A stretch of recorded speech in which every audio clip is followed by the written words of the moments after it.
سجاد عباس صاحب نے ریاض سے پوچھا ہے کہ شرط لگانا کیسا ہے؟ یاد رکھیں کہ شرط لگانے سے، انہوں نے سوال بہت مختصر کیا ہے، شرط لگانے سے مراد کیا ہے؟ اگر تو شرط لگانے سے مراد یہ کہ کسی کی ہار جیت میں شرط لگائی جا رہی ہے،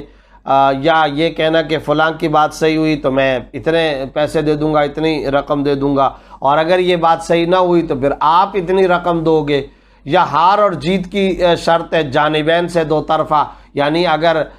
میں ہار گیا تو میں پیسے دوں گا اور اگر تم ہار گئے تو تم پیسے دو گے، اگر یہ بات ہے شرط لگانے سے یہ مراد ہے تو یہ شرط لگانا قمار ہے، جوا ہے، شرعاً حرام ہے، ناجائز ہے۔ اس طرح سے اگر کرکٹ کا کھیل ہو، فٹ بال کا کھیل ہو، یا کوئی بھی اگر کھیل ہو، دو طرفہ شرط اگر لگائی جاتی ہے تو یہ شرعاً قمار اور ناجائز ہے، اس سے احتراز کرنا ضروری ہے۔ خود قرآن کریم کے اندر میسر کا لفظ آیا ہوا ہے، انما الخمر والمیسر والمیتۃ والانصاب والازلام رجس من عمل الشیطان، کیا کہا گیا کہ یہ نجس ہے، شیطانی عمل ہے، فاجتنبوہ، اس سے رک جاؤ۔